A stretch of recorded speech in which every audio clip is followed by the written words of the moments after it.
Aujourd'hui, on forge une fourchette et en POV s'il vous plaît. L'idée, ça va être de faire une petite fourchette en fer à béton avec un manche torsadé comme celle-ci.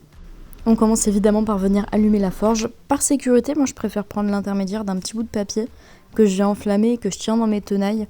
Je trouve ça plus sécure, honnêtement, j'ai pris l'habitude comme ça. Chacun fait comme il veut. Ensuite, je choisis mon fer à béton avec une section qui me paraît plutôt pas mal. Je trempe le manche dans l'eau pour pouvoir le forger tranquillement ensuite et le tenir à la main sans avoir à utiliser de tenaille. C'est d'ailleurs aussi la raison pour laquelle vous allez me voir me tremper régulièrement les mains dans l'arrosoir d'eau entre chaque chaude pour pouvoir tenir le fer tranquillement.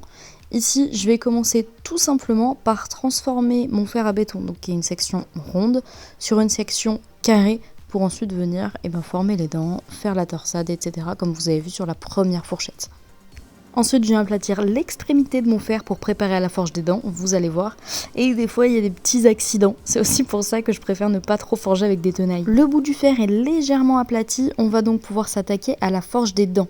Donc pour ça, je viens caler la section de fer à béton froide, on est bien d'accord, entre mes jambes, donc à travers le tablier quand même, que ce soit plus sécure. Et je viens tout simplement placer un burin sur la section que j'ai précédemment aplatie et frapper avec le marteau pour pouvoir créer une entaille entre les deux. Alors idéalement, le burin, faut le soulever plus que ce que je fais sur la vidéo. C'est vrai que là, j'y ai pas pensé, d'habitude j'essaye de le faire un petit peu plus, tout simplement pour qu'il évite de trop chauffer et donc de détremper. Cette deuxième chaude, elle vient pour parfaire la coupe qu'on a entamée sur le passage précédent. Donc je viens incliner un petit peu plus le burin pour tout simplement faire une coupe qui est vraiment nette au début des dents et éviter de faire des petites marques qu'on voit parfois dans les fourchettes et qui sont pas très esthétiques. Alors il y a d'autres moyens de le faire, par exemple en commençant par percer un trou. Pour cette étape, vous le voyez, je vais monter assez chaud en température pour écarter les deux dents tout simplement de la fourchette. Donc je viens former un espèce de grand T là, un stérilet géant. Donc ça va me permettre de travailler tout simplement bien plus facilement et surtout symétriquement les dents à la forge. Vous vous en doutez, sur ces étapes-là, c'est un travail qui va être assez délicat et précis. Donc je trouve ça un petit peu ingrat de le faire en telant les tenailles tout simplement. Donc autant que je peux, j'essaye de garder le martyr froid pour pouvoir tout simplement le tenir à la main et donc avoir plus de confort quand je vais venir forger. Donc encore une fois, en fait, je viens tremper régulièrement et mon gant et le martyr dans l'arrosoir. Sur les chaudes qui vont suivre, mon but ça va être de venir vraiment parfaire la forme des dents. Donc dans un premier lieu, je vais venir les allonger en partant du plus près du manche jusqu'aux extrémités en donnant des coups plus ou moins forts pour les adapter tout simplement à la forme. Puis ensuite, je vais venir créer la pointe et enfin seulement, je vais venir commencer à les arrondir. Tout le premier travail se fait sur la section carrée. Alors je sais pas si c'est que moi, mais des fois je me sens obligée de prendre des angles un petit peu bizarres pour arriver à travailler les parties que je veux cibler vraiment. Donc c'est là que la bigorne carrée, elle est vraiment utile.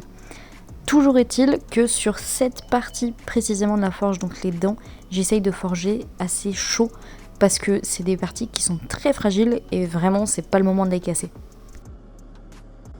La bigorne ronde, elle est aussi très utile puisque c'est celle qui me permet de commencer à former les dents dans leur forme finale. Donc je place mon fer perpendiculairement au sol et je replie doucement les dents autour de la bigorne ronde.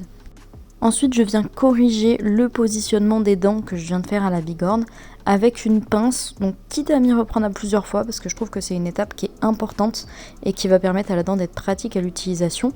J'aime pas trop utiliser la pince d'habitude, mais il faut avouer que c'est quand même très pratique. Le côté vraiment pratico-pratique de la forge est fait. Maintenant, j'ai envie de rajouter un petit côté esthétique un peu sympa en faisant une torsade sur le manche de la fourchette. Alors, le moment est peut-être un petit peu mal choisi pour le faire, je le reconnais, parce que le faire après les dents, ça risque aussi de les faire bouger, de les déformer et avec un faux mouvement, de les casser. Honnêtement, c'est plutôt quelque chose de facile à réaliser puisque la torsade va venir se former tout simplement entre la clé anglaise et l'étau. L'idéal, c'est là encore de travailler bien chaud. D'une part pour que ce soit pas cassant évidemment, mais aussi que ce soit facile à travailler. Petit point d'attention, je fais juste gaffe à ce que le plat devant la fourchette et le plat du manche soient alignés. J'étais plutôt satisfaite de la taille de ma première fourchette, donc je vais tout simplement l'utiliser comme gabarit pour la seconde. Avant de couper le manche, je vais venir le redresser parce qu'il allait été légèrement tordu quand on a fait la torsade.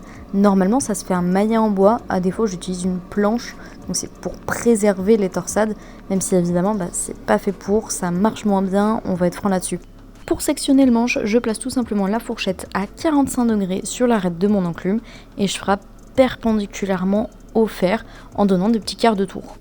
Et ensuite, 2-3 petits coups de pince et c'est séparé.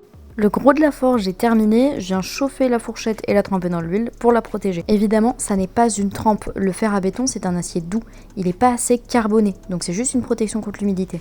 Là j'avoue on s'attaque à une partie que j'aime bien, je vais venir travailler à la lime électrique pour parfaire la finition des dents et donc qu'elle soit le plus efficace possible, mais aussi celle du manche pour régulariser l'extrémité que j'ai faite après la coupe. Bon là malheureusement le POV n'est pas très parlant, mais je vais juste venir brosser la fourchette pour retirer la calamine et aussi parce que je trouve la finition plus agréable. La fourchette a subi une dernière chauffe et un dernier petit plouf dans l'huile pour venir protéger tout ça tranquillement.